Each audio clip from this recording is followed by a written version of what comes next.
Assalamualaikum warahmatullahi wabarakatuh. Alhamdulillah, wassalatu wassalamu ala sayyidina maulana Rasulillah wa ala alihi wa ashabihi wa man tabi'ahu wa nasarahu wa wala amma ba'dah. Fanawina ta'alum wa ta'lim wa tadakkur wa tadkir wa naf'a wal intifa' wal ifadah wal istifadah wal hatta ala tamassuk bi kitabillah wa sunnati rasulih sallallahu alaihi wa alihi wasallam wa da'wah ilal huda wa dalalah alal khair ibtigha mardatillahi wa qurbihi wa thawabih. Subhanaka la ilma lana illa ma 'allamtana innaka antal alimul hakim wa la haula wa la quwwata illa billahil aliyyil azim. Allahumma inna na'udzubika min ilmin la yanfa'u, min qalbin la yakhsha, wa min batnin la yashba'u, min nafsin la tashba'u, min 'ainin la tadma', wa min a'malin la turfa'u, min du'ain la yustajabu laha bi rahmatika ya arhamar rahimin. Hadratul mukarram, segenap jajaran pengurus DKM Masjid Jami'ah Ikhwan, mobil khusus Ketua DKM Bapak Haji Azwan beserta seluruh kru yang bertugas, mudah-mudahan senantiasa dalam naungan kasih sayang Allah Subhanahu wa taala. Hadratul mukarram Fadilatul Ustaz, guru kita Bapak Ustaz Haji Afif, yang mudah-mudahan senantiasa dipanjangkan umurnya oleh Allah Subhanahu wa taala, disehatkan badannya, dimurahkan rezekinya, dan diistiqomahkan untuk senantiasa membimbing kita semua. Para asatidz, para tokoh masyarakat, para jamaah yang mudah-mudahan senantiasa dalam naungan kasih sayang Allah Subhanahu wa taala. Syukur alhamdulillah, pada pagi hari yang berbahagia ini kita mendapatkan taufik dan inayah dari Allah Subhanahu wa taala untuk sama-sama kita melangkahkan kaki dan berkumpul di tempat yang mulia, di Masjid Al-Ikhwan, yang Masya Allah perkumpulan kita pada pagi hari ini tentunya ini merupakan satu nikmat dari Allah Subhanahu wa taala yang kalau kita renungi, maka sesungguhnya ini adalah satu kondisi yang tidak boleh atau tidak bisa menjadi penghalang bagi kita untuk menjauh dari majelis ilmu, untuk menjauh dari ketaatan kepada Allah. Kenapa demikian? Nanti kalau kita sedikit menceritakan kisah tentang perjalanan Isra Mi'rajnya baginda Nabi Muhammad sallallahu alaihi wasallam, kita akan sadar betapa perjuangan Rasulullah sallallahu alaihi wasallam amat sangat berat, ya, sehingga mendapatkan satu hiburan dari Allah Subhanahu wa taala, ya, mendapatkan door prize untuk melaksanakan Isra Mi'raj. Kalau bahasa anak zaman sekarang apa? Healing, ya. Itu kenapa bisa terjadi? Nah, nanti insya Allah akan kita kisahkan dan kita bandingkan dengan kondisi kita saat ini. Hadirin sekalian yang dimuliakan oleh Allah Subhanahu wa taala, saat ini kita berada di pertengahan bulan Rajab, yang menurut sebagian besar ulama dikatakan bahwasanya tanggal 27 Rajab tahun ke-10 kenabian, disitulah terjadi sebuah peristiwa besar, sebuah peristiwa yang pada saat itu menurut nalar manusia, ya, menurut logika manusia yang hidup di zaman tersebut, peristiwa ini adalah satu hal yang mustahil atau satu hal yang tidak mungkin terjadi. Kenapa kesimpulan demikian dikatakan? Karena bagaimana bisa satu masa yang mana moda transportasi yang ada pada saat itu belum secanggih sekarang, ya, moda transportasi tercepat pada saat itu hanya ada pada tunggangan berupa kuda, tapi kok bisa seseorang mengklaim sebuah perjalanan dengan jarak jutaan mil hanya dalam waktu yang sangat singkat, ya. Ketika Rasulullah Shallallahu Alaihi Wasallam di pagi hari setelah malamnya terjadi peristiwa Isra Mi'raj tersebut, Rasulullah Shallallahu Alaihi Wasallam mengumpulkan orang-orang kafir Quraisy pada saat itu. Rasulullah yang merupakan yang mana memang itu sudah menjadi satu kewajiban bagi beliau untuk menyampaikan risalah, untuk menyampaikan dakwah, untuk menyampaikan apa yang selama ini diamanahkan oleh Allah Subhanahu wa taala, yang mana memang salah satu sifat wajib bagi Rasul adalah tabligh. Maka Rasulullah sampaikan tanpa ada sedikit pun keraguan, tanpa ada sedikit pun rasa khawatir akan ditinggalkan, tanpa ada sedikit pun rasa aduh nanti ini orang percaya apa enggak ya, saya bakal dianggap pansos atau enggak ya, saya ini bakal dianggap cuma pengen cari viral atau gimana ya, enggak. Perasaan seperti itu tidak ada dalam diri Rasulullah Shallallahu Alaihi Wasallam pada saat beliau melaksanakan setiap amanah yang ia emban atau yang diamanahkan atau yang diperintahkan oleh Allah Subhanahu wa taala. Dan ini nanti pelajaran juga yang bisa kita petik. Akhirnya Rasulullah kumpulkan, dan kisah ini sering kita dengar dari para guru-guru kita. Kemudian semua orang kafir pada saat itu mendustakan apa yang disampaikan oleh baginda Nabi Muhammad Sallallahu Alaihi Wasallam. Bahkan kondisi mereka pada saat itu ya seperti yang mungkin pada saat ini kalau kita melihat orang sedang menyampaikan sesuatu yang mungkin kita nilai ini cuma pengen cari pamor doang, ya. Sampai akhirnya muncul stigma-stigma negatif kepada baginda Nabi Muhammad Sallallahu Alaihi Wasallam dari orang-orang yang tidak beriman. Dan lebih mengkhawatirkannya lagi atau lebih bahayanya lagi, mereka tidak hanya sekedar tidak beriman saja, tapi mereka berusaha untuk melemahkan dakwah Rasulullah Shallallahu Alaihi Wasallam dengan menggunakan momen tersebut, dengan menggunakan kesempatan tersebut. Apa yang mereka lakukan? Mereka menyusun siasat bagaimana caranya agar Rasulullah Shallallahu Alaihi Wasallam atau dalam klaim mereka agar Muhammad ini ditinggal oleh orang-orang yang selama ini sudah beriman kepadanya. Akhirnya datanglah beberapa pentolan-pentolan kafir Quraisy mendatangi. Mereka tahu ini siapa yang paling dekat dengan Muhammad nih. Ya, mereka sadar, mereka tahu yang paling dekat dengan Rasulullah SAW adalah Sayyidina Abu Bakar Siddiq. Mereka merasa bahwa dengan mendatangi Sayyidina Abu Bakar Siddiq dan melobi atau bahkan mungkin mereka berusaha menggunakan kesempatan ini untuk melemahkan iman Sayyidina Abu Bakar, yang nanti dalam proses selanjutnya akan ada efek domino sehingga para sahabat-sahabat yang lain juga bakal ragu dan mendustakan Rasulullah. Mereka berpikir demikian sehingga mereka mendatangi Sayyidina Abu Bakar. Ya. Begitu disamperin Sayyidina Abu Bakar, ya kalau bahasa kitanya mah, hei Abu Bakar, tuh, kau lihat kawan kau, makin meracau aja, ya. Kamu lihat itu, temenmu itu, sahabat kamu tuh, makin aneh-aneh aja ngomongnya, ya. Sekarang kemarin dia mengklaim katanya dia ini adalah utusan Tuhan, kemarin dia mengklaim dia ini adalah Nabi, sekarang lagi ngaco lagi. Dia mengklaim, menceritakan kepada kita bahwasanya semalam dia melakukan sebuah perjalanan dari Masjidil Haram nih di kampung kita ke Masjidil Aqsa. Di mana? Di Palestina. Ya, Al-Masjid Al-Aqsa di Palestina.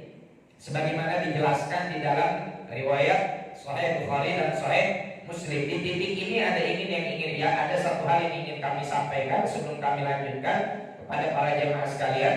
Satu ketika saya menghadiri sebuah acara Isra Mi'raj dulu, tapi udah lama, sekitar tahun 2009. Ya, ada salah seorang tokoh itu ngebisikin ke saya, kata dia, "Dek, Masjidil Aqsa itu tempatnya bukan di Palestina." Nah, terus di mana, kata saya? Itu tempatnya nggak ketahuan di mana. Kok nggak ketahuan di mana? Iya, karena Al-Quran membahasakan Al-Masjid Al-Aqsa, masjid yang ada di ujung. Ujungnya di mana? Tempatnya nggak dijelasin. Dulu zaman itu kita pondoknya masih demen main, masih belum banyak baca. sehingga kita belum bisa menyanggah apa yang dia katakan, hanya sekedar ya kita ikutin aja. Karena kalau dari segi makna ya masuk akal. Masjid Al-Aqsa artinya Aqsa Syai' itu artinya adalah ujung dari segala sesuatu, sehingga dia katakan Masjid Al-Aqsa ini tempatnya nggak ketahuan, ya, dirahasiakan oleh Allah. Hanya saja perjalanan itu dari Masjidil Haram ke Masjidil Aqsa. Masjidil Aqsa itu masjid ujung mana nggak tahu, apa ujung Berung, apa ujung Pandang, apa ujung Harapan. Ya, kalau ujung Harapan dekat dari kita sini ke Bekasi. Ya, kalau ujung Pandang ada jauh. Nah, ternyata yaitu penafsiran dia. Setelah kita baca 1, 2, 3, 4, kita belajar kepada para guru, ya ternyata Masjidil Aqsa sebagaimana pendapat jumhur ulama muslimin mengatakan Masjidil Aqsa itu adanya di Palestina. Kenapa demikian disimpulkan Masjidil Aqsa itu adanya di Palestina dan terbantahkan orang yang mengatakan Masjidil Aqsa itu tempatnya nggak ketahuan, ya? Artinya masjid yang ada di ujung. Lantaran gini Pak, kalau kita baca Al-Quran, ya, kalau kita baca Al-Quran, Al-Quran itu bahasanya universal. Kebanyakan bahasa Al-Quran itu sifatnya universal, umum. Yang menjelaskan dari setiap redaksi Al-Quran itu butuh kepada diantaranya adalah hadis, ya. Dan ternyata setelah kita mendalami ilmu pemikiran atau ilmu istilahnya kalau dalam kalau dalam salah satu disiplin studi Islam itu ada namanya ilmu adyan wal firaq al islamiyah atau ilmu madahib al islamiyah, ilmu madhab Islam, yang dalam hal ini bukan hanya madhab fikih saja. Ternyata memang ada satu golongan dalam Islam, ya, yang mereka ini anti sunnah, anti hadis, karena mereka beranggapan hadis ini adalah sabdanya Nabi Muhammad, sedangkan Nabi Muhammad ini manusia yang mungkin ada salahnya, ini menurut dia nih. Sehingga yang menjadi patokan utama dalam agama kita atau dalam ajaran kita Al-Quran kok titik segede kelapa. Nah, ini bahaya. Sedangkan kita dalam akidah Ahlussunnah wal Jamaah yang dipegang oleh mayoritas kaum muslimin di seluruh dunia dari zaman Nabi Muhammad SAW sampai saat ini, pedoman kita bukan hanya Al-Quran, tapi ada juga hadis sebagai penjelas dari Al-Quran. Sehingga kita hanya berpegang kepada Al-Quran saja itu merupakan sebuah kesalahan. Karena Al-Quran sendiri yang memerintahkan kita untuk berpegang kepada hadis juga, ya. Karena kata Allah Subhanahu wa taala dalam surah An-Najm, ya, yang juga menceritakan tentang kisah Isra Mi'raj, apa kata Allah? Wa ma yantiqu 'anil hawa in huwa illa wahyun yuha. Nggak ada yang namanya sabda Nabi itu bersumber dari hawa nafsu. Makanya bahasa Al-Qur'annya saja indah. Wa ma yantiqu an, bukan wa ma yantiqu bil. Ya, kalau orang yang pernah belajar bahasa Arab, ada perbedaan tuh antara dua kata baku tersebut, an dengan bil. Kalau ba itu artinya dengan. Wa ma yantiqu bil hawa, tidaklah Nabi Muhammad berbicara dengan hawa nafsu. Artinya apa? Hawa nafsunya ada, cuma nggak dipakai. Tapi yang digunakan oleh Allah dalam redaksinya bukan ba, melainkan an. Tidaklah Nabi Muhammad itu berbicara bersumber dari hawa nafsu. Artinya apa? Setiap kata-kata yang diucapkan oleh baginda Nabi Muhammad Sallallahu Alaihi Wasallam itu merupakan wahyu dari Allah Subhanahu wa Ta'ala. Tinggal nanti klasifikasinya, perinciannya tergantung awal kita bisa beda-bedakan sebagaimana diajarkan oleh para ulama. Apakah ini sifatnya umum untuk semua umatnya, ataukah ini sifatnya khas hanya untuk keistimewaan baginda Nabi. Dan ini pelajarannya babnya masih panjang. Intinya demikian, kita nggak bisa hanya berpegang kepada Al-Quran saja tanpa bersandarkan sumber-sumber pendukung yang lain sebagai penjelas seperti hadis baginda Nabi Muhammad Sallallahu Alaihi Wasallam. Dan berpegang kepada Al-Quran saja dengan mengingkari hadis mengingkari sunnah itu pun termasuk menyalahi Al-Quran. Ya, apabila ada orang yang mengklaim saya hanya berpegang kepada Al-Quran, hadis pakai mas, nggak mau. Kalau Anda berpegang kepada Al-Quran, semestinya Anda juga berpegang kepada hadis, gitu. Karena dalam aturan Al-Quran juga kan demikian. Atiullaha wa atiul Rasul. Maka nali mukminin wala mukminatin idza qadallahu wa rasuluhu amran an yakuna lahumul khiyaratu min amrihim. Fala wa rabbika la yu'minuna hatta yuhaqqimuka fima syajara bainahum. Ya, tidak sempurna iman seseorang, tidak beriman seseorang itu, ya, enggak dianggap orang itu beriman sampai kapan?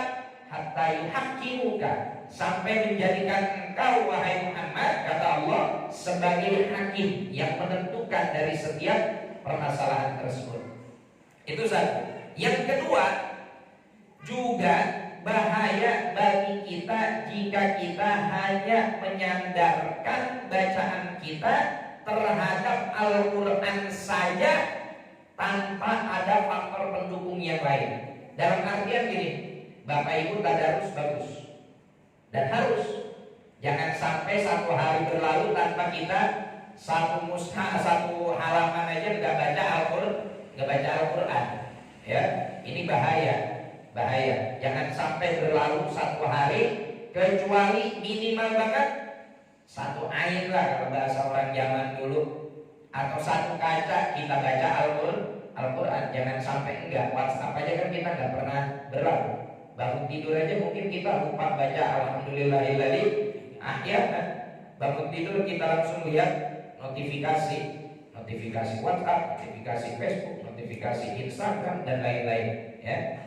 Nah, tapi kalau kita ingin memahami Al-Quran, nah ini yang saya maksud. Kalau kita ingin memahami Al-Quran, jangan hanya bermodalkan pada Al-Quran itu sendiri saja, apalagi yang terjemahan doang. Nah, ini berbahaya.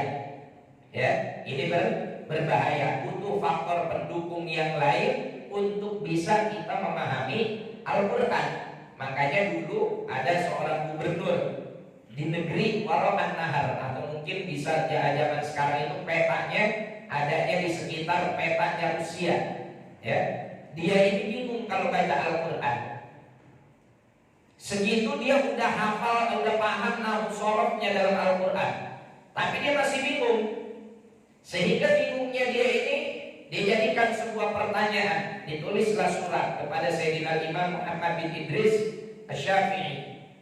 Nulis surat, ya Imam, saya ini bingung baca Al-Quran. Yang bikin saya bingung kok di satu sisi terkadang Al-Quran menghalalkan satu perkara, di belahan surah yang lain mengharamkan perkara yang sama. Yang benar yang mana? Halal apa haram? Contohnya dalam masalah khamar, ya. Contoh dalam masalah khamar, ya salunaka 'anil khamri wal maisir qul fihima itsmun kabir wa manafi'u linnas. Orang nanya tentang khamar, tentang judi, hukumnya apa? Dijawab oleh Al-Quran itu sendiri. Oh, dalam khamar ada dosa, ada juga manfaatnya. Ada keburukannya, ada manfaatnya. Tapi keburukannya lebih gede dari manfaatnya. Logikanya berarti dibolehkan tuh. Masih boleh karena ada manfaatnya. Ada ayat lain, la taqrabu sholata wa antum sukar. Jangan kamu melaksanakan sholat sedangkan kamu dalam keadaan mabuk. Oh, berarti khamar haram. Tapi kapan? Pas sholat doang. Di luar sholat boleh dong.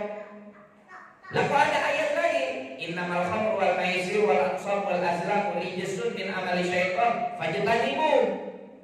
Bingung saya nih Bang, yang mana yang harus kita amalin nih ayat ini? Kok ada kontradiktif seperti ini? Ya, ada beda-beda kayak begini. Dijawab oleh Imam Syafi'i dengan jawaban yang menghasilkan sebuah kitab, ya, dengan nama Ar-Risalah, yang di kemudian hari menjadi dalam perkembangannya menjadi ilmu usul fiqh. Ya, segitu aja yang udah tahu nahu sholatnya kemudian masih bingung dalam mengamalkan Al-Quran. Ini kita kadang-kadang baru sehari 2 hari hijrah baca Al-Quran lewat terjemahan pula lagi, tajwidnya masih berantakan pula lagi, tiba-tiba udah jadi mufti. Ya, tiba-tiba udah jadi mufti fatwa Solo kemarin berantakan. Nah ini satu ya. Kembali kepada kisah Isra Mi'raj tadi, ini kok bisa ya si Muhammad ini mengklaim demikian. Tadi kan kita sedang mengisahkan soal orang kafir yang sedang datang kepada Sayyidina Abu Bakar Siddiq radhiyallahu taala an, ya, berharap agar Sayyidina Abu Bakar goyah imannya. Didengerin aja Sayyidina Abu Bakar. Udah selesai dia ngomong, apa kata Sayyidina Abu Bakar? Enggak lebih dari 2 kalimat. Enggak lebih dari 2 kalimat. Sederhana kata Sayyidina Abu Bakar. Kata beliau begini, in kana qad qala faqad shadaq wa ana usaddiquhu bi ab'ada min dzalik. In kana qad qala faqad shadaq wa ana usaddiquhu bi ab'ada min dzalik. Kalau memang sahabat saya Nabi Muhammad sallallahu alaihi wasallam benar-benar telah ucapin cerita yang seperti kamu ceritakan, maka sesungguhnya Muhammad itu adalah sosok yang jujur, gak mungkin dusta sedikit pun. Dan saya itu percaya kepadanya, bahkan kalau dia mengklaim cerita yang lebih konyol dari itu, istilah kata. Bahkan kalau Muhammad menceritakan sesuatu yang lebih gak logis dari itu, saya percaya.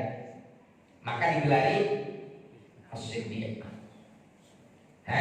Nah ini satu pelajaran bagi kita Bapak Ibu sekalian. Apa hikmah dari Isra Mi'raj di sini?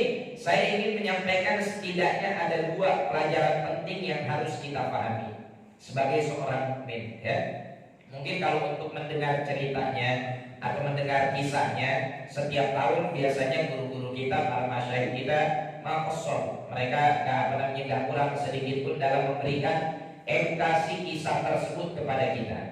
Tapi yang terpenting di sini adalah bahwa yang pertama kita harus memahami bahwa setiap nabi, setiap rasul itu selalu didukung atau dibantu oleh Allah Subhanahu wa taala dengan diberikan mukjizat. Dengan diberikan mukjizat. Ya. Nah, apa itu mukjizat? Nah, ini yang harus kita tahu. Kita terkadang suka sering mengatakan mukjizat hatta kepada orang awam. Ibu kenapa sedih aja? Anak saya sakit, udah 2 bulan gak bangun-bangun. Terus sekarang yang kami tunggu tinggal mukjizat dari Allah. Artis tuh banyak ngomong gitu. Mukjizat dari Allah. Nabi ente nunggu mukjizat. Nah, apa sih itu mukjizat? Mukjizat itu adalah amrun khariqun lil 'adah. Sesuatu yang sifatnya itu di luar nalar. Ya, sesuatu yang sifatnya itu di luar nalar. Ya. Kemudian makrunun bitahaddi, yang dibarengi dengan tantangan. Makrunun bitahaddi yang dibarengi dengan tantangan. Allahu ta'ala jami'ar rusul, yang mana mukjizat ini Allahu ta'ala jami'ar rusul, Allah berikan kepada setiap para rasul. Jadi Bapak Ibu sekalian, sesuatu yang di luar logika atau di luar nalar manusia itu enggak semuanya namanya mukjizat. Ya, beda-beda namanya. Kalau yang untuk rasul itu tadi, ya, dia sesuatu yang di luar nalar atau mungkin tidak sampai oleh nalar manusia, keluar dari hal yang biasa terjadi pada manusia, tapi dibarengi dengan tahaddi, tantangan kepada siapa? Kepada orang-orang yang mengingkari para nabi dan rasul tadi. Dan hanya diberikan kepada para rasul, kepada para anbiya. Kalau ada sesuatu yang mirip dengan demikian, sesuatu yang agak gak logis terjadi di luar nalar, lalu ada yang di tangan orang soleh, namanya apa Pak? Karomah. Di tangan para wali, ya, ada waliullah misalkan, kemudian doriknya, kubahnya dibom tapi nggak hancur. Nah ini namanya karomah. Ada para wali yang misalkan tangannya, jarinya dengan hanya dilibet kain bekas, kemudian dia bakar untuk jadi pelita, tangannya nggak terbakar. Ini namanya karomah. Kalau buat manusia awam kayak kita, namanya ma'unah, pertolongan dari Allah Subhanahu wa Ta'ala. Ya, yang buat kita nih namanya ma'unah. Ya misalkan dalam satu rombongan bis, dia duduk di depan, ngadu banteng, jeger, supir meninggal, yang di belakangnya meninggal, dan dia sehat walafiat, gak apa-apa misalkan. Nah ini namanya ma'unah. Orang yang sudah divonis, ya ini mah 2 hari lagi juga lewat, udah siapin aja kurung batangnya, tiba-tiba bangun seger. Itu namanya ma'unah, pertolongan dari Allah Subhanahu wa Ta'ala. Ya. Kalau sifatnya itu adalah sesuatu yang demikian lalu diberikan kepada ahli maksiat atau kepada dukun, ya, paranormal, itu namanya ihana. Ya, ada dukun dengan kesaktiannya dia bisa melakukan 1, 2, 3 macam hal. Itu bukan karomah, bukan juga ma'unah, tapi ihana. Apa itu ihana? Ya penghinaan buat dia. Penghinaan buat dia. Nah, jadi yang namanya mukjizat itu hanya milik para anbiya dan mursalin. Ya, kalau kita mengklaim mukjizat, kita siapa? Oke, itu satu. Yang kedua, posisi mukjizat, kita sebagai umat Islam wajib mengimaninya. Ya, beriman kepada para rasul, yalzam minhu al-iman bima ata bihi rasul. Imannya kita kepada Rasulullah sallallahu alaihi wasallam punya efek domino. Apa efek dominonya? Beriman kepada segala sesuatu yang dibawa oleh para rasul. Dalam hal ini, mukjizat adalah menjadi satu kewajiban atau menjadi satu hal yang mesti Allah Subhanahu wa Ta'ala berikan kepada mereka. Dan Nabi Muhammad sallallahu alaihi wasallam punya begitu banyak mukjizat, yang paling agungnya adalah Al-Qur'an. Ini adalah mukjizat teragung, ya, dari Allah Subhanahu wa Ta'ala kepada Nabi Muhammad sallallahu alaihi wasallam. Baru kemudian ada mukjizat-mukjizat yang lainnya, seperti diantaranya adalah Isra wal Mi'raj. Sayyidi Syekh Muhammad Said Ramadan Al-Buti mengatakan bahwa yang namanya mukjizat itu amrun khariqun lil adah, tapi enggak mesti amrun khariqun lil adah ini terjadi sepanjang masa sampai habisnya masa ini. Artinya apa? Qadiyakun, terkadang terjadi di masa Rasulullah itu sebagai sesuatu yang khariq lil adah, di luar nalar. Tapi di masa selanjutnya itu bisa jadi masuk ke dalam nalar. Ya, apakah itu masih tetap dikatakan mukjizat? Masih tetap dikatakan mukjizat. Walaupun sudah berhasil sedikit demi sedikit dibongkar dengan fakta ilmiah. Kenapa itu masih tetap dikatakan mukjizat? Karena hal itu terjadi sebelum fakta ilmiah mampu menguak sebab-sebab hal itu bisa terjadi. Ya, seperti contohnya, ya, misalkan perjalanan Isra wal Mi'raj ini, walaupun belum sepenuhnya hal ini terungkap secara fakta ilmiah dalam artian Bagaimana bisa tuh dalam waktu yang sedemikian singkat, kendaraannya apa, kemudian rumus fisikanya kayak gimana? Itu kan belum 100% dibongkar secara fakta ilmiah. Walaupun kejadiannya benar-benar fakta, tapi rumusan secara ilmiahnya belum ada yang 100% menemukan yang persis sama. Tapi setidaknya mukaddimah dalam hal itu sudah mulai bisa untuk dibuka. Ya, zaman dulu aja orang belum percaya kalau misalkan apa bisa melakukan perjalanan yang sedemikian singkat dalam jarak waktu yang panjang, yang jauh. Tapi sekarang kita mempercayai hal itu semua. Bahkan mungkin orang-orang yang hidup 100 tahun sebelum kita masih belum bisa percaya kalau kita ceritakan kepada mereka mungkin nanti suatu saat akan ada moda transportasi yang seperti sekarang kita rasakan. Ya, tapi sekarang kita sedikit demi sedikit dibukakan oleh Allah Subhanahu wa taala tentang kekuasaan Allah tersebut. Makanya kan dalam akhir ayat pertama di surah Al-Isra tersebut apa? Linuriyahu min ayatina. Apa makna linuriyahu min ayatina? Allah Subhanahu wa taala ingin tunjukkan kepada Nabi Muhammad sallallahu alaihi wasallam min ayatina. Semua tanda-tanda kekuasaan Allah enggak, min sebagian. Itu baru sebagian doang. Disaksikan oleh baginda Nabi, kemudian Rasulullah sallallahu alaihi wasallam selesai melaksanakan Isra Mi'raj, disampaikan berita ini, disampaikan kejadian ini. Lalu buat kita sebagai umatnya dan orang-orang yang hidup setelahnya mempelajari dari kekuasaan-kekuasaan Allah tersebut.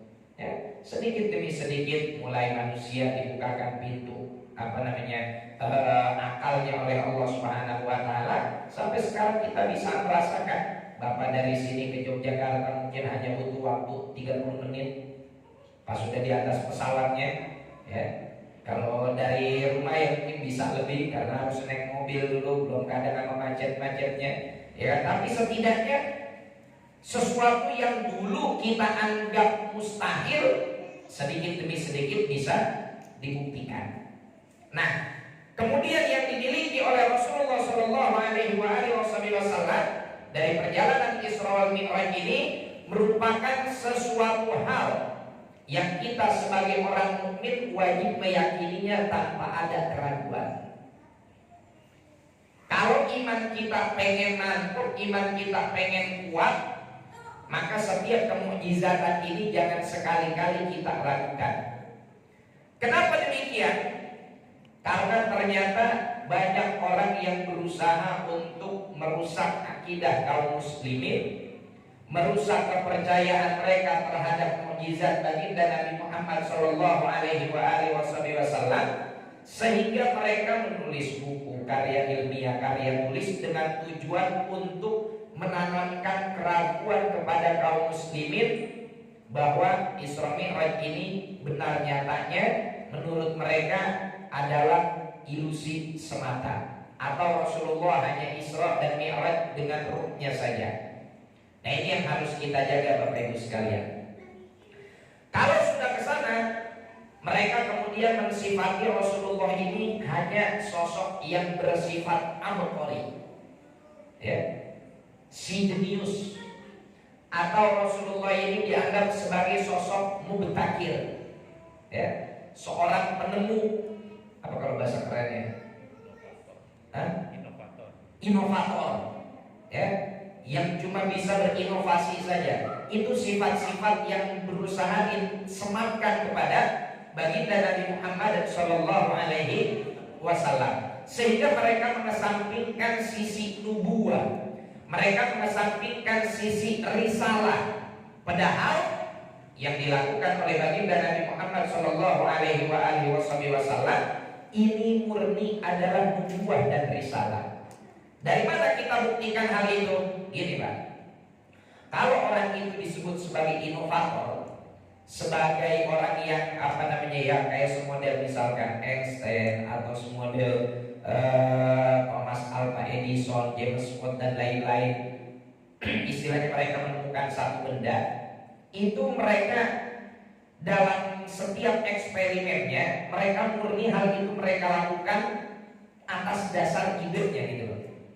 Idenya mereka, kemudian yang melakukan eksperimen juga mereka, sehingga mereka disebut sebagai seorang inovator, sebagai seorang penemu. Tapi kalau Rasulullah Shallallahu Alaihi Wasallam tidak layak disematkan sifat seperti itu, walaupun Rasulullah itu punya sifat fatonah, tapi kita tidak layak mensifatkan Rasulullah dengan sifat-sifat tadi. Kenapa? Karena pada hakikatnya yang dilakukan oleh baginda Nabi Muhammad Shallallahu Alaihi Wasallam adalah murni pemberian dari Allah Subhanahu wa Ta'ala, bukan hasil hayalan baginda Nabi, bukan hasil halutnya Rasulullah kalau bahasa zaman sekarang, melainkan murni kemuliaan dari Allah Subhanahu wa Ta'ala. Allah yang menggerakkan, Allah yang memberangkatkan, Allah yang menyediakan kendaraannya, Allah yang menyiapkan akomodasinya segala macamnya. Rasulullah tinggal bawa badan doang. Sehingga mukjizat ini adalah risalah. Mukjizat ini adalah tanda nubuah. Ya, karena tujuan orang-orang tadi mensifati Rasulullah dengan abaqirah, dengan sifat tadi muktasyif, abaqari, itu sebetulnya mereka punya tujuan buruk, Pak. Ya, apa tujuan buruknya? Tujuan buruknya agar umat Islam yang baca buku-buku mereka akhirnya berpikir kalau Rasulullah manusia biasa, ya, manusia biasa yang kemudian punya satu penemuan, yang kemudian punya satu formulasi dalam hidup agar mengubah tatanan masyarakat begini. Nah, ini berbahaya. Ya, kenapa bahaya? Karena nanti ke depannya kita akan dikikiskan keimanan kita. Ya, sehingga akhirnya kita akan ditanam menjadi sosok manusia yang selalu iktiraf kepada Rasulullah. Apa itu iktiraf? Menentang. Ada ajaran dari Rasulullah, gak langsung kita amalkan, gak langsung kita terima, tapi kita tentang dulu, kita diskusiin dulu.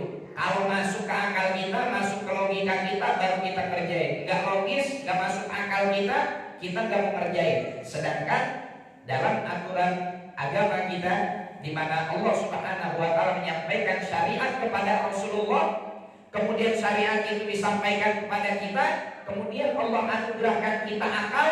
Akal kita hanya sebagai wasilah, ya, bukan sebagai modal utama. Dalam artian gini, bukan syariat yang ngikutin akal, tapi akal yang harus tunduk kepada syariat. Selebihnya, jika kita gunakan akal kita untuk membuka setiap hikmah, fabiha wa ni'mat, itu yang jadi tujuan. Tapi untuk kemudian kita menyandarkan sepenuhnya syariat hanya kepada akal, ini yang berbahaya. Ini yang berbahaya, gitu. Jadi akal kita yang tunduk kepada syariat, karena syariat ini yang datangnya dari Allah Subhanahu wa Ta'ala sudah sempurna. Akal kita hanya tinggal menggali hikmah, ya. Akal kita menggali hikmah. Nah, itu yang pertama yang ingin kami sampaikan. Pelajaran yang kedua atau hikmah yang kedua yang ingin kami sampaikan adalah bahwa Mi'raj ini dialami oleh Rasulullah Shallallahu Alaihi Wasallam sebagaimana pendapat jumhur ulama di muslimin. Rasulullah melakukannya dengan ruh dan jasadnya, sebagaimana dalam Sahih Bukhari, kemudian dalam Sahih Muslim, dan juga diperkuat oleh masing-masing ulama yang menjelaskan dari dua kitab besar tersebut, seperti Imam Ibnu Hajar Al-Asqalani dan juga Imam An-Nawawi. Taib. Itu kemuliaan buat Rasulullah. Kenapa Rasulullah bisa mendapatkan kemuliaan tersebut? Jawabannya Allah Subhanahu wa Ta'ala selipkan di dalam ayat pertama dalam surah Al-Isra. Subhanalladzi asra bi 'abdihi. Subhanalladzi asra bi 'abdihi. Ketika Rasulullah Shallallahu Alaihi Wasallam sudah benar-benar yatahaqqaq, sudah benar-benar mewujudkan sifat penghambaannya kepada Allah Subhanahu wa Ta'ala, maka amat sangat layak Rasulullah Shallallahu Alaihi Wasallam mendapatkan kemuliaan tersebut. Baik, bagaimana kita bisa tahu sifat ubudiyah tersebut benar-benar terwujud dan terpatri di dalam diri Rasulullah Shallallahu Alaihi Wasallam? Bapak Ibu sekalian, kalau kita baca Syama'il Muhammadiyah, kalau kita baca sejarah-sejarah Rasulullah Shallallahu Alaihi Wasallam, kita akan mendapati sosok baginda Nabi Muhammad Shallallahu Alaihi Wasallam ini sebagai sosok yang sangat luar biasa. Karena gini, logika sederhananya gini, ya. Kalau misalkan, ya, Bapak atau ada salah satu dari kita, misalkan saya kerja sama orang kaya, ya. Kemudian si majikan saya ini ngomong ke saya gini, Rino, tolong bangunin anak saya. Anak saya jam 9 harus les piano. Ya kan? Saya kerjain dan perintah majikan saya, kerjain. Karena posisi saya adalah pegawai di rumah tersebut, ya, atau bahasa kerennya ART, asisten rumah tangga. Karena sekarang kan nggak boleh ngomong pembantu, katanya ntar dipasalin masuk penjara katanya gitu. Sekarang jangan serba susah ngomong abega, udah hati-hati. Saya berangkat ke kamarnya, saya bangunin, Den, bangun Den, jam 9 les Den. Ini udah 8:30 Den. Apa sih Oma? Terus dia tidur. Nah, sampai jam 9 lewat dia gak mau juga bangun. Kira-kira sebagai pribadi, ketika saya diperintahkan untuk ngebangunin anak majikan saya dan sudah saya kerjakan, lalu anak majikan saya nggak bangun, ketika majikan saya komplain, saya nyalahin diri sendiri apa nyalahin anak majikan? Nyalahin anaknya. Wah, saya udah bangunin, salah dia sendiri, semalam begadang, nggak mau bangun. Itu kita tuh.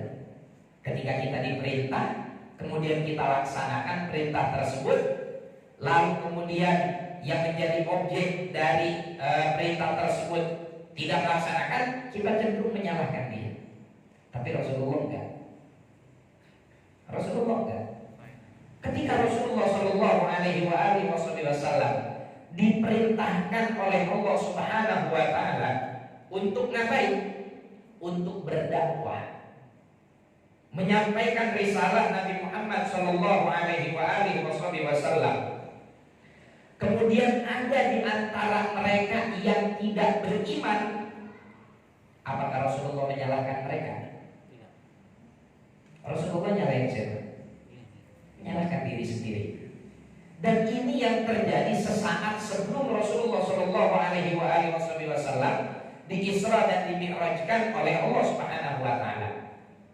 Kan sebelum Isra Mi'raj itu Rasulullah terkenal tahunnya dengan tahun huzun, ya kan? Tahun kesedihan. Apa itu sih yang terjadi di tahun kesedihan? Kita biasa diceritain itu kalau tahun kesedihan itu lantaran Rasulullah ditinggal wafat oleh istri tercinta Sayyidatina Khadijah, yang seluruh hartanya buat perjuangan dakwah Nabi Muhammad Sallallahu Alaihi Wasallam. Ya, nggak jauh beda sama bini kita, yang seluruh hartanya buat perawatan kecantikan. Buat masjid baru keluar goceng aja udah diaudit. Sholat Jumat, mau berangkat sholat Jumat, audit dulu, audit. Ini duit di sini mana? Ya lama buat kali ikhwan, jangan banyak-banyak, nama dia ikhwan, ada kayaknya berkaya, gitu katanya. Ya. Nah, sebelum Rasulullah ditinggal, ketika Rasulullah Shallallahu Alaihi Wasallam ini ada pada tahun huzun, itu kan kita biasanya diceritakan Rasulullah ditinggal wafat oleh siapa? Sayyidatina Khadijah, kemudian oleh pamannya Abu Thalib. Ada satu peristiwa lagi setelah ini, Pak. Ketika Rasulullah Shallallahu Alaihi Wasallam hijrah ke Taif, apa yang terjadi di Taif? Masya Allah, Yang terjadi di Taif ketika Rasulullah Shallallahu Alaihi Wasallam menyampaikan risalah dengan cara yang baik, dengan cara yang sopan santun, datang ke penggedenya, datang ke kepala sukunya, apa yang terjadi? Itu si kepala suku tersebut manggil orang-orang bodoh, orang-orang pandir dari kalangan kampungnya untuk menghina Nabi Muhammad Shallallahu Alaihi Wasallam, mengejek Rasulullah Shallallahu Alaihi Wasallam, nimpukin Rasulullah Shallallahu Alaihi Wasallam. Udah baru ditinggal meninggal istri tercinta, ditinggal pergi oleh paman yang selama ini mendukung perjuangannya, sekarang berangkat berjuang. Dan dalam ashahul pendapat yang paling sahih, Rasulullah ke Taif pada saat itu cuma bersama dengan anak angkat beliau, Sayyidina Zaid bin Harithah. Kan ditimpukin sampai telah kaki beliau berdarah. Nah udah, itu dakwah Rasulullah untuk menyampaikan risalah yang tadi di awal, kalau di awal saya sampaikan, kalau kita sadar dengan keadaan kita saat ini, kita nggak akan mau jauh dari majelis ilmu, nggak akan mau jauh dari majelis taklim. Kenapa? Kalau kita mau bandingin dengan apa yang dialami oleh Rasulullah SAW, kontras banget. Ya, Rasulullah berangkat dakwah jalan kaki, kita berangkat dakwah kemana-mana kadang naik mobil, mobilnya ada AC-nya, nyampe di tempat acara disambut, pulang dari tempat acara diberkatin. Ya, kita datang ke majelis taklim, zaman para sahabat mereka ngaji dengan Rasulullah, masjidnya sederhana. Kita di sini ruangan segini aja AC-nya udah betul 2, 3, 4, 5, 6 AC-nya, ya kan? Kamera segala macam, semua serba mutawafir. Karpetnya enak, empuk. Mungkin kita kalau ngantuk malam sholat subuh di sini juga ya nggak bangun lagi pas sujud. Saking empuknya nih karpet, nggak berdebu, selalu dikasih vacuum cleaner dan lain-lain. Jadi ini satu hal yang harus kita syukuri. Baik, kembali kepada kisah tadi. Ketika Rasulullah ngaso dari kesulitan yang beliau hadapi, tantangan dakwah yang beliau hadapi, beliau ngaso di kebun anggur. Apa yang Rasulullah ucapkan? Yang Rasulullah Shallallahu Alaihi Wasallam ucapkan adalah Allahumma inni ashku ilaika dha'fa quwwati. Ya Allah, aku mengeluh kepadamu tentang lemahnya kekuatanku. Artinya Rasulullah merasa ketika mereka tidak merespon dakwah Nabi Muhammad SAW untuk beriman kepada Allah, ya Allah, ini salah saya. Saya nggak bisa bikin mereka untuk jadi beriman kepadamu. Saya nggak punya kekuatan untuk membuat mereka percaya kepadamu. Wakillah tahirati. Dan aku mengadu kepadamu ya Allah tentang sedikitnya cara yang saya miliki untuk berdakwah kepada mereka. Wahawani ala nas. Saya juga mengeluhkan kepadamu ya Allah tentang betapa malasnya saya untuk berdakwah kepada manusia. Coba bayangin, kalau kita tadi disuruh sama majikan kita untuk ngebangunin anaknya nggak bangun, kita nyalain anaknya. Rasulullah disuruh oleh Allah untuk menyeru umat manusia agar beriman kepada Allah, kemudian manusia tersebut tidak mau beriman. Rasulullah nggak nyalahin mereka, tapi Rasulullah menyalahkan diri sendiri. Ya Arhamar Rahimin, anta rabbul mustad'afin wa anta rabbi ila man takilni. Ya Allah, kepada siapa engkau serahkan diriku? Kepada siapa engkau kalau bahasa kita engkau gabrukin diriku? Mau diberikan kepada siapa? Ya.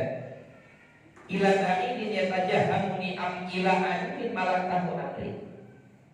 Kepada orang yang jauh dari kepada musuhmu yang engkau berikan kepada mereka kuasa untuk istilahnya menyetir dirimu. Illam yakun bika alayya ghadabun falam bali. Yang jadi permasalahan adalah selama engkau tidak marah kepadaku, aku gak peduli mau diapain juga. Tapi yang aku khawatirkan adalah karena kekuranganku ini engkau kemudian marah kepadaku. Walakin afiyatuka ausakli. A'udzu binuri wajhika alladzi asyraqat lahu dhulumat wa salaha alaihi amrud dunya wal akhirah.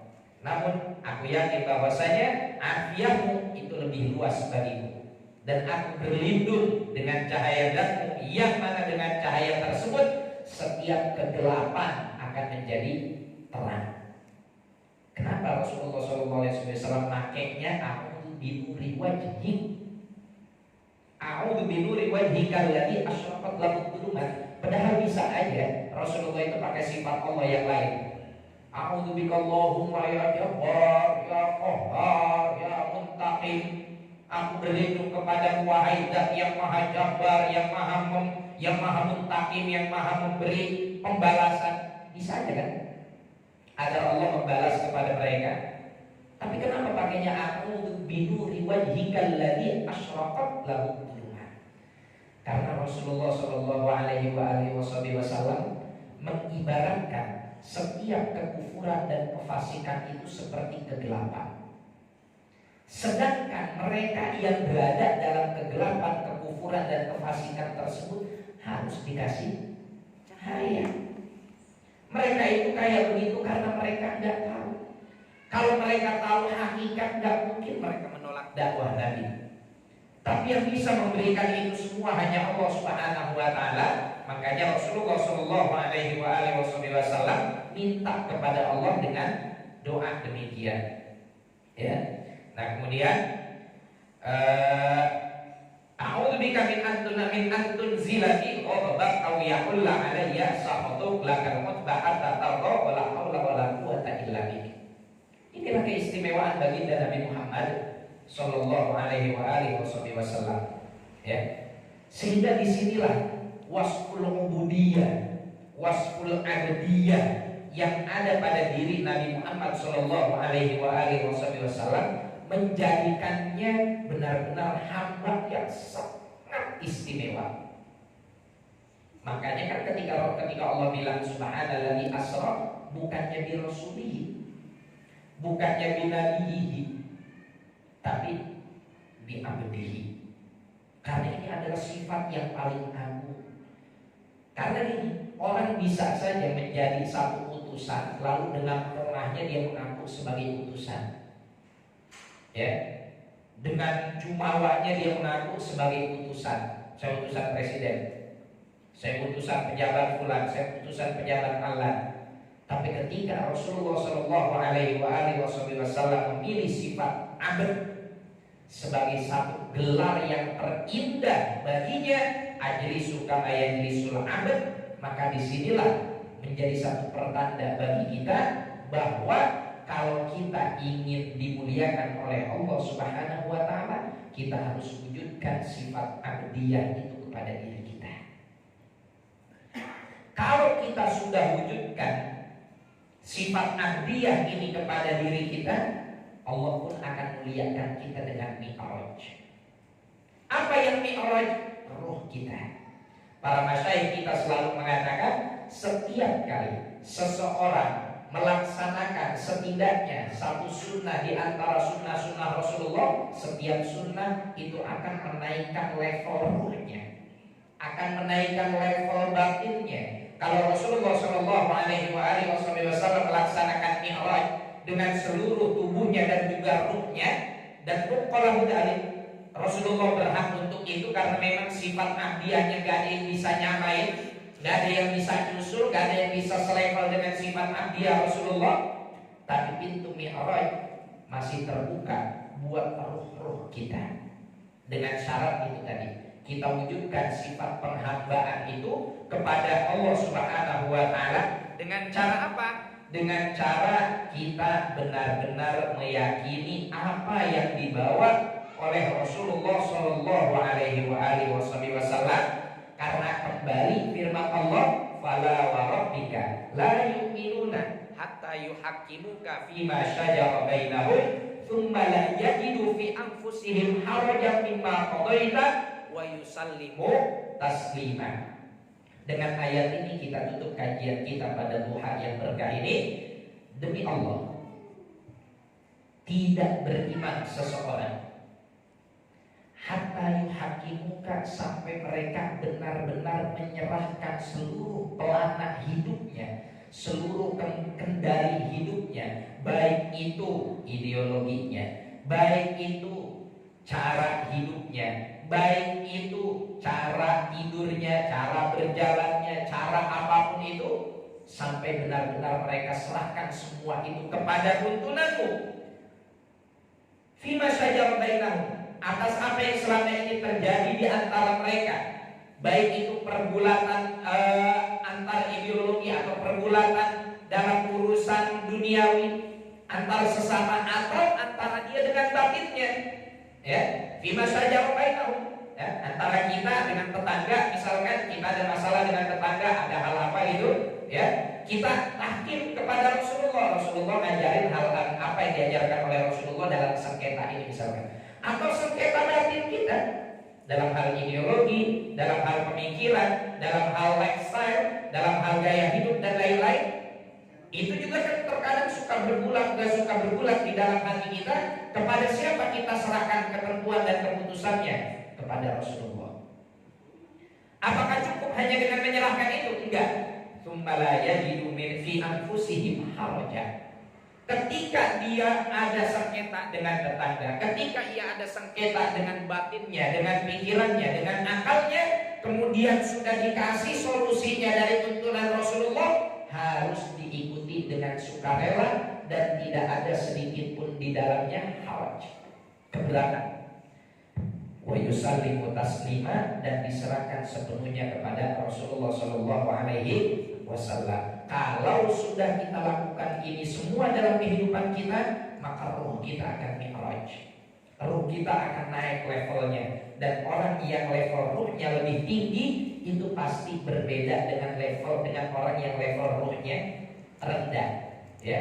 Dan ini bisa kita saksikan sehari-hari dalam kehidupan kita. Dari segi tawakulnya beda, dari segi sabarnya beda, dari segi syukurnya beda, dari segi ibadahnya beda. Gak sama antara orang yang ruhnya sudah semakin tinggi derajat dan levelnya dengan orang yang ruhnya masih kelas amatir, gitu. Jadi dua hikmah ini yang bisa kita pelajari dari hikmah dari perjalanan Isra Mi'raj baginda Nabi Muhammad Sallallahu Alaihi Wasallam. Mudah-mudahan ada manfaatnya, dan mudah-mudahan Allah Subhanahu Wa Taala anugerahkan kepada kita kekuatan iman, kekuatan Islam, dan tahaqquk bil ihsan, sehingga kita menjadi hamba-hamba pilihan Allah Subhanahu wa taala yang terus Allah muliakan ruh kita dengan tajawul fi alamil malakut, dengan selalu tinggi naik derajat dan level-levelnya. Amin ya rabbal alamin. Sebelum saya tutup dengan salam, mungkin silakan jika ada pertanyaan. Baik, silakan bagi Bapak Ibu jika ada hal yang ingin ditanyakan atau didiskusikan, ingin ditanyakan, dipersilahkan. Ada pertanyaan?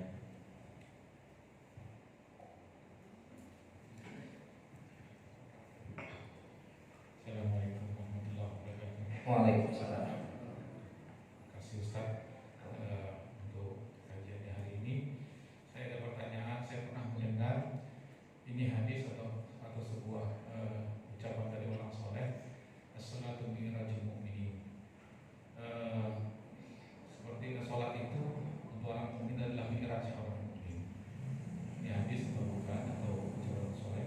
Tapi kalau Rasulullah mengucapkan itu, seharusnya kalau kita sholat dan itu mi'rajnya kita orang mukmin, maka rasanya setiap sholat harusnya datang dengan nggak berpayah-payah, dengan senang hati, dengan suatu hadiah yang besar luar biasa untuk kita. Kalau capek jadi hilang, kalau sedih jadi bahagia, dan lain sebagainya semuanya. Tapi kadang-kadang kita rasanya baru selesai duduk udah asar lagi, udah asar baru masuk maghrib lagi, gitu kan. Kadang-kadang ada rasa capek, ada rasa lelah, naik turun iman dan sebagainya. Jadi penjelasan Ustaz bagaimana ini? Baik, ada lagi? Mungkin ada satu pertanyaan lagi dari Ibu atau dari Bapak.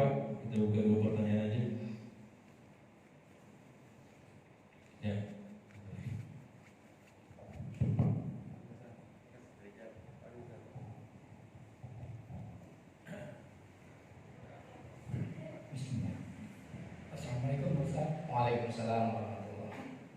Dari kisah Isra Mi'raj yang kita bahas pagi ini, apa kira-kira hikmahnya yang untuk kebaikan untuk bangsa dan negara kita ini? Oh, masya Allah. Terima kasih Pak Ustaz. Mudah negara kita dari Isra Mi'raj ini mendapat pemikiran yang lebih baik lagi, sehingga negara kita ke depannya akan lebih baik sesuai dengan harapan kita, yaitu dunia aman damai sesuai dengan syariat Islam. Amin. Assalamualaikum Pak Ustaz. Waalaikumsalam.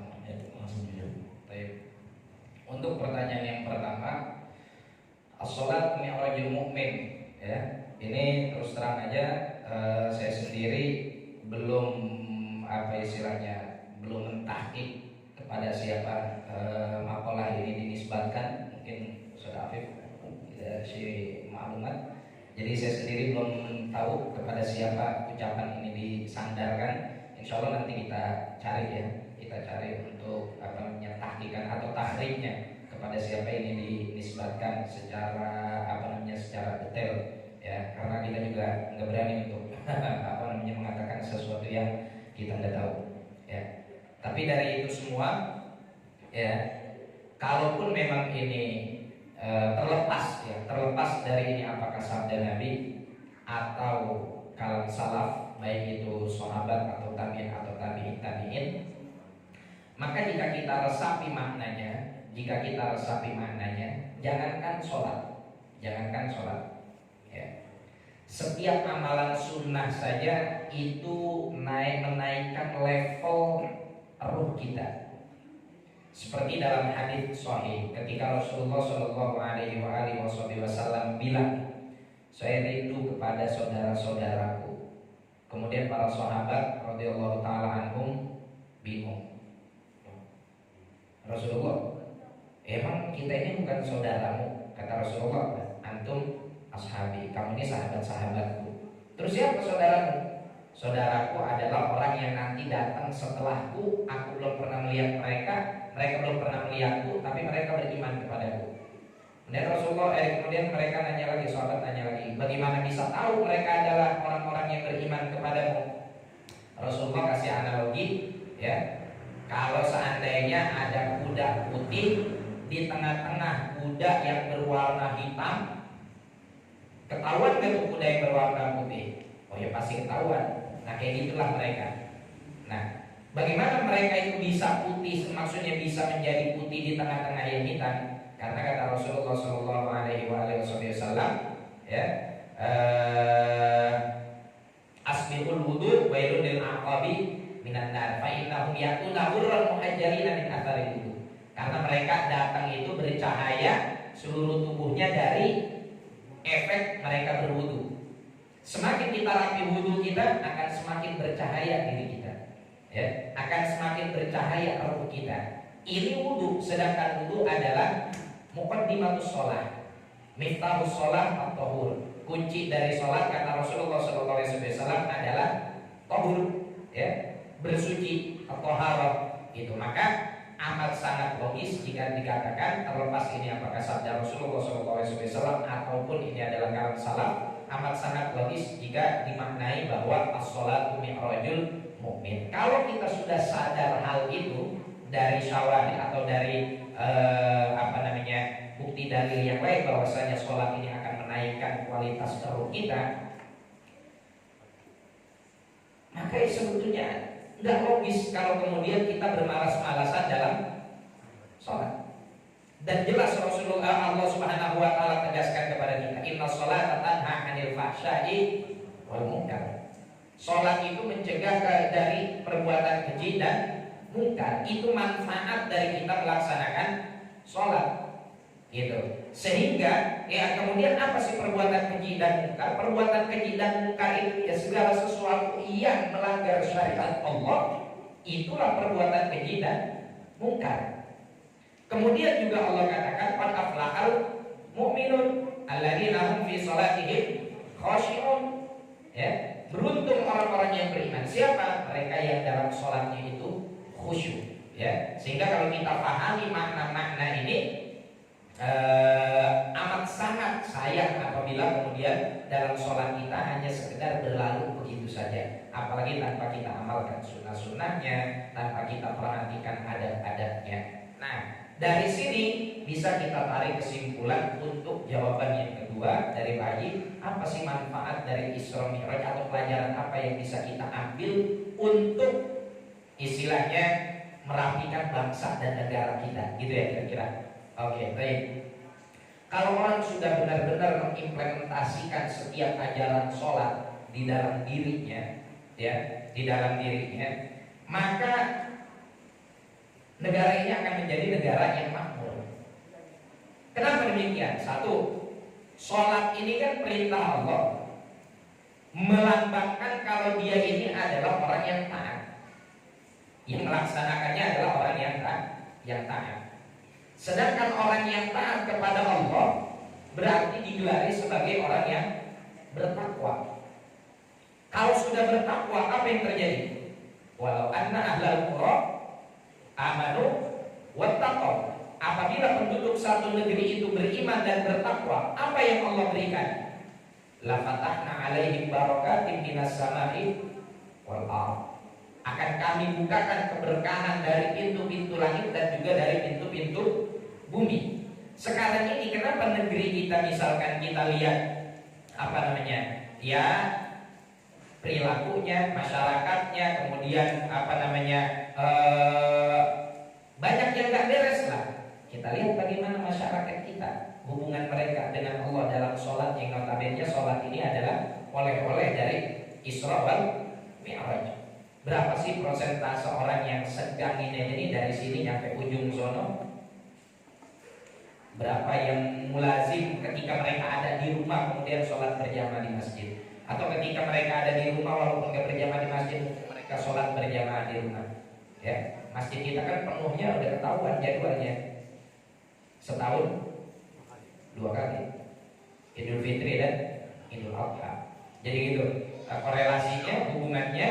Dari hikmah Isra Mi'raj ini Rasulullah bawa pulang ibadah sholat. Dari sholat ini kalau kita bisa laksanakan dengan adab-adabnya, dengan meresapi maknanya, maka kita akan masuk ke dalam golongan yang bertakwa. Kalau sudah bertakwa, Allah buka keberkahan langit dan bumi, sehingga negeri akan menjadi negara yang baldatun thayyibatun wa rabbun ghafur. Terus ada orang bilang, kalau gitu tapi ngapain juga saya sholat? Orang selama ini saya nggak berbuat keji dan mungkar kok. Saya nggak nyolong, saya nggak korupsi, saya taat peraturan lalu lintas. Udah kalau gitu saya nggak usah sholat. Kan fungsi sholat tanha anil fahsya wal munkar. Nah ini kan ada orang yang ngomong kayak begini nih, Mas, logikanya bukan begitu. Kamu nggak sholat itu kamu melaksanakan kemungkaran. Kamu nggak sholat, kamu nggak melaksanakan kemungkaran, walaupun kamu nggak melaksanakan kemungkaran yang lain. Tapi ketika kamu tidak sholat, kamu juga pada saat itu sedang melakukan kemungkaran. Karena ini adalah hukum Islam yang kedua yang wajib dilakukan oleh setiap mukmin yang menurut muktamad pendapat Ahlus Sunnah wal Jamaah, sholat itu kalau ditinggal nggak bisa ditebus pakai fidyah, harus diqadha. Ya, berbeda dengan puasa, dengan syarat-syaratnya bisa difidyahkan. Tapi kalau sholat wajib qadha. Muktamad madhab Syafi'i seperti itu. Gitu. Demikian. Wallahu a'lam. Fatihul qabul karami kulli sulul ma'mul salahi syamil wa irabad nahru sayyidina rasul fatina tazahara badru jami sadatina kisal ba'd sahabat ta'in wa amila min jami katim muqarrabin susun wa sayyidina musaddiq wa faqih muqaddam Muhammad bin Ali wa bin sadatina al-ta'ali susun masalah sulisnatina rasulullah sallallahu alaihi wasallam wa liman khadama fi hadzal masjidil mubarak wa liman sahama fi wa liman taqarra'a wa tasaddaqa fi hadzal masjid wa liman syaraka fi hadzal khairat kulliha Allah ta'ala wa syaraka wa syaraka rahmat wal maghfirah wa yahqq fi qalbi kulli wahid min haqiqati tawbati wal inab wal khusyu' wal khudu' wa anna Allah ta'ala yarzuquna ilman nafi'a wa fahman nabiyyin wa hifdzal mursalin wa hamal malaikatil muqarrabin wa yaj'alna qurrata 'ain habibiz zain wa yarzuqna ila 'ala maratibil yaqin wa sallallahu ala sayyidina Muhammadin nabiyyi sallallahu alaihi wasallam alhamdulillahi rabbil alamin bisirril Fatihah. A'udzu billahi minasyaitonir rajim. Bismillahirrahmanirrahim. Alhamdulillahi rabbil alamin arrahmanir rahim maliki yaumiddin. Iyyaka na'budu wa iyyaka nasta'in ihdinas siratal mustaqim siratal ladzina an'amta 'alaihim ghairil maghdubi 'alaihim waladdallin. Amin. Kurang Assalamualaikum warahmatullahi wabarakatuh.